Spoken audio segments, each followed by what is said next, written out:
Bonjour, aujourd'hui nous sommes dans Marc chapitre 6 et notre thème « Ne limitez pas Jésus ».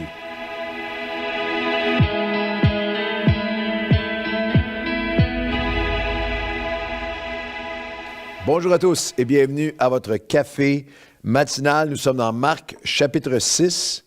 Personne qui connaît le cœur, la nature, les attributs de Dieu manifestés en Jésus-Christ serait en désaccord avec le fait que Jésus a le potentiel, la capacité de guérir de façon sans limite.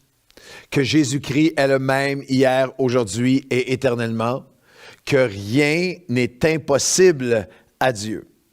Pouvez-vous imaginer être devant celui qui a la capacité de tout guérir, de guérir ta vie, ton cœur, ta famille, de guérir un village entier, de guérir dans chaque aspect possible, tout ce qui est douleur et de se retrouver devant Jésus face à face avec lui et qu'il n'y a rien du tout qui prend place. Il n'y a rien qui se passe, comme s'il était lié, bâillonné, comme si Jésus était limité. Qu'est-ce qui s'est passé? Eh bien, dans Marc chapitre 6, nous avons un moment où Jésus a été limité, où Jésus a été limité dans sa capacité d'action. Par la volonté libre qu'il ne viole jamais, Jésus a été limité. Dans notre lecture aujourd'hui, nous allons retrouver le mot « étonné », que Jésus a été étonné au verset 6 de Marc, le 6e chapitre, et Jésus s'étonnait. Il était étonné de leur incrédulité. On va lire le contexte dans un instant. Il y a seulement 2 endroits où Jésus a été étonné dans les 4 évangiles. Et le mot « étonné » qui est utilisé ici est un mot dont la traduction en français du texte original est pas mal, mais le sens a été perdu, même en français, au fil des siècles. En grec, c'est tamazo, tomazo, qui veut dire stupéfait, estomaqué, souffle coupé. Étonné, c'est un peu faible pour nous dans notre utilisation moderne du mot, mais vraiment, lorsque vous y pensez, du grec étonné veut vraiment dire être frappé par le tonnerre, frappé par comme par foudroyé, surpris, foudroyé par quelque chose d'extraordinaire. C'est un peu plus ça. Mais nous avons dans notre texte, il y a 2 fois où Jésus a été étonné. La première fois, on l'a lu un peu plus tôt dans notre série de messages, dans Matthieu chapitre 8, il a été étonné par la foi d'un homme. Par un homme, un centenier qui était hors du peuple juif et qui vient pour son serviteur pour qu'il soit guéri. Jésus dit, je vais me rendre à lui. Et les centeniers disent, non, dis seulement une parole et il va être guéri. Et dans Matthieu 8, 10, après l'avoir entendu, Jésus fut dans l'étonnement, tomazo. Et il dit à ceux qui le suivaient, je vous dis en vérité, mais en Israël, je n'ai pas trouvé une aussi grande foi. Il a été étonné par la foi de ce centenier, mais dans notre texte d'aujourd'hui, il va être étonné par l'incrédulité, par ceux qui le limitent. On lit ensemble notre texte d'aujourd'hui, dans Marc chapitre 6, les versets 1 à 6. Jésus étant parti de là, se rendit dans sa patrie, dans son village. Ses disciples le suivirent. Quand le sabbat fut venu, il se mit à enseigner dans la synagogue. Beaucoup de gens qui l'entendirent étaient étonnés et disaient, « D'où lui viennent ces choses? Quelle est cette sagesse qui lui a été donnée? Et comment de tels miracles se font-ils par ses mains? N'est-ce pas le charpentier?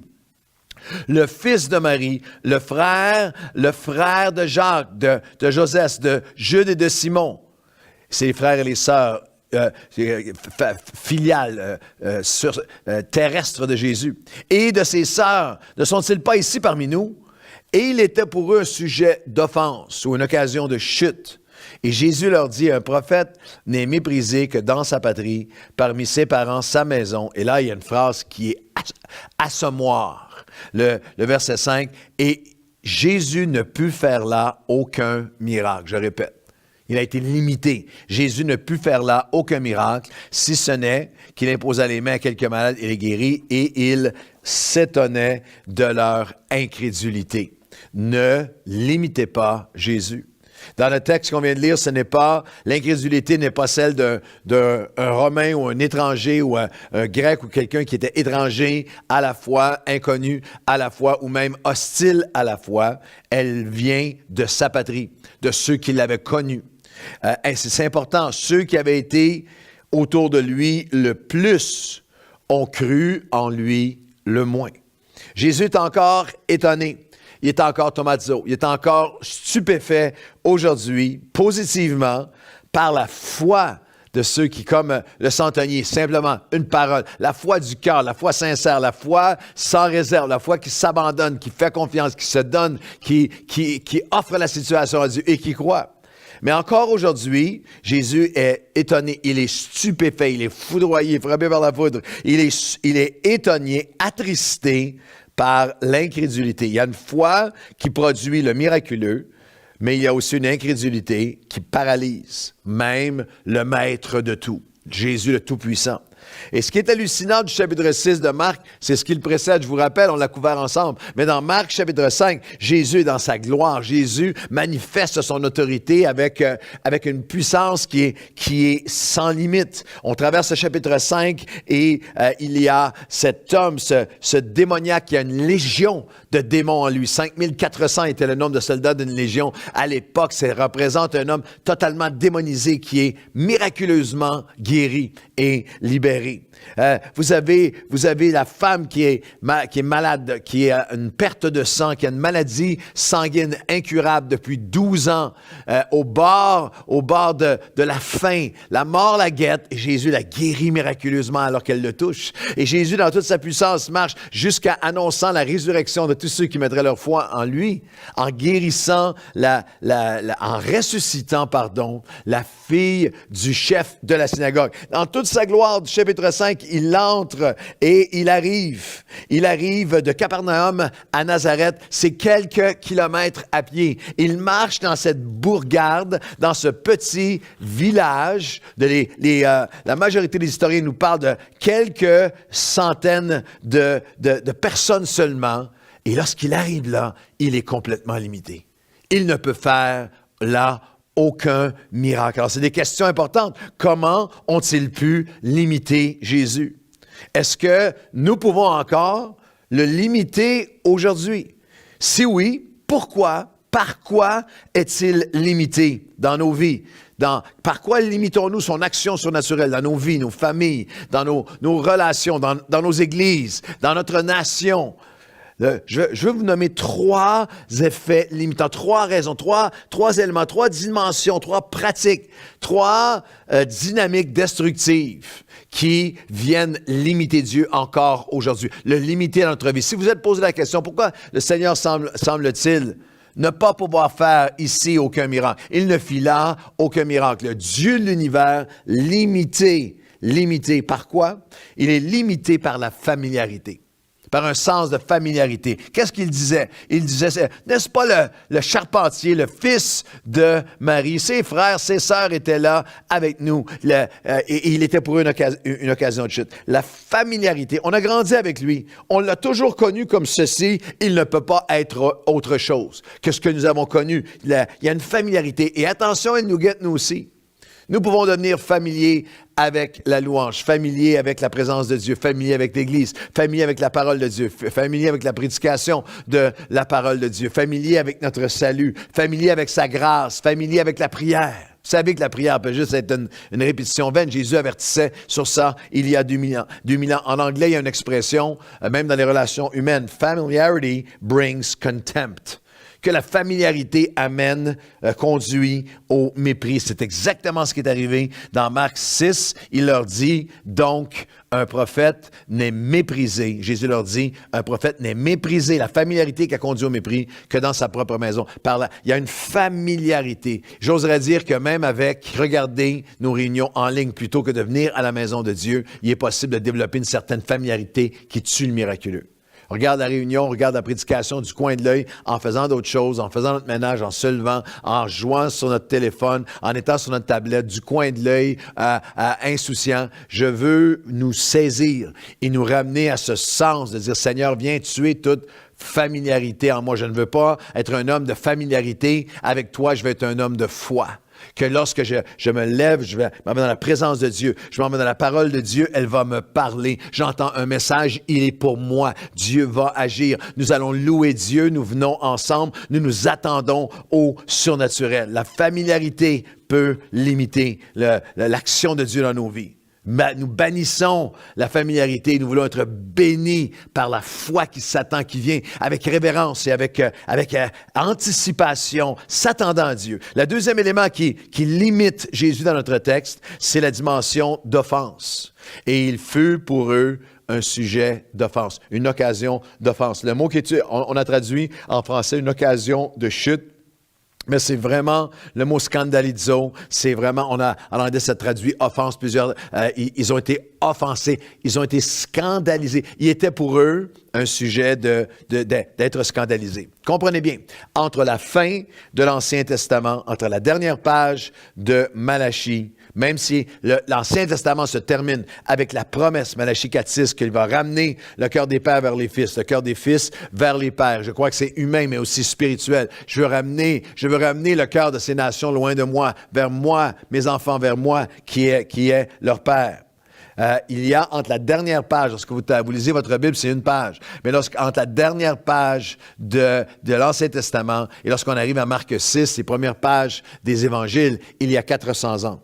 Il y a des décennies et des centenaires d'hommes représentant Dieu qui ont abusé, qui ont détruit. Il est de scandale en scandale, d'horreur, d'offense, de serviteurs de Dieu qui ont souillé le nom de Dieu, le temple de Dieu. Et lorsqu'on regarde dans notre nation ici, dans la province de Québec, alors qu'on regarde à tous ces scandales qui ont pris place par des gens qui représentaient Dieu au moment où on enregistre ce café matinal, encore une fois, avec les pensionnats faits par des religieux et tous ces enfants retrouvés morts et tout cet abus, cette souffrance.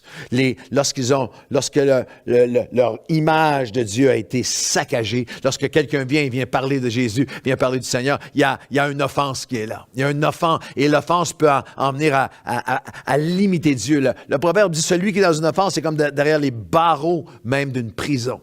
Et ce n'est pas seulement face à la religion extérieure, vous pouvez vous aussi limiter Dieu si vous laissez l'offense faire son œuvre en vous.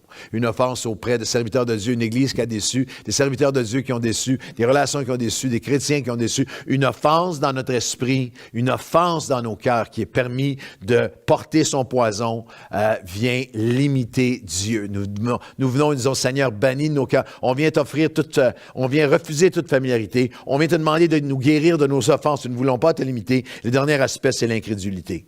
Jésus dit, il s'étonnait il ne put faire là aucun miracle à cause de leur incrédulité. Avoir peu de foi, du doute, des combats lorsque tu te questionnes ce que tu crois, si tu crois, pourquoi tu crois, Dieu agit malgré. Il dit même si vous avez la foi comme un grain de sénévé, malgré les combats de notre foi. L'incrédulité, c'est autre chose. L'incrédulité, c'est un refus obstiné. C'est entêté, c'est une décision, une arrogance, une dureté qui dit « je ne crois pas qui il est, je ne crois pas que Jésus peut être autre chose que ce que moi j'ai connu, ce que moi je croyais. » Il y a une dureté, il y a un orgueil, il y a une arrogance. Ils ont limité Dieu par leur incrédulité. Ils voyaient Jésus comme le fils de Joseph, mais il était le fils de Dieu.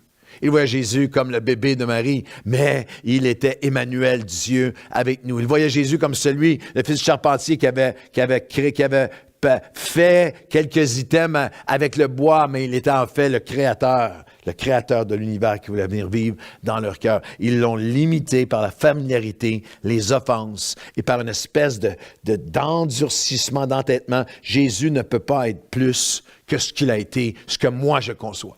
Alors aujourd'hui, Seigneur, nous venons à toi et nous prions, parce que ce texte n'est pas si loin de nous. Et nous sommes rappelés que nous pouvons nous aussi limiter ton œuvre dans nos vies. Alors aujourd'hui, nous ouvrons nos cœurs et nos vies Et nous te disons, pardonne-nous notre familiarité. Si j'ai été familier avec la parole, non, je veux m'arrêter un moment et dire, Seigneur, viens parler à mon cœur. Ta présence, ta parole, ton salut, ton amour pour moi, je veux le représenter devant toi avec révérence, reconnaissance. Je veux m'attendre à toi.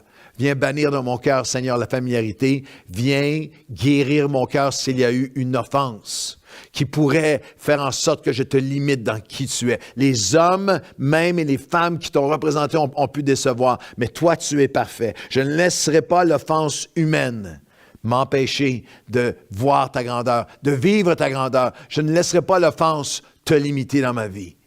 Et Seigneur Dieu, je viens et je te prie, même si ma foi parfois est en combat. Je suis un homme, une femme, parfois avec des doutes et des combats. Je te prie, Seigneur, garde-moi, protège-moi. Je refuse d'avoir ce cœur incrédule qui dit non, Jésus ne peut pas être autre chose que ce que j'ai connu jusqu'à maintenant. Je te dis, Seigneur, je ne te limite en rien. Viens être tout ce que tu veux être dans ma vie, dans ma famille, dans mon cœur, dans notre Église et dans notre nation. Dans le nom de Jésus, amen et amen. Bonne journée à tous. Ne limitez pas Jésus aujourd'hui.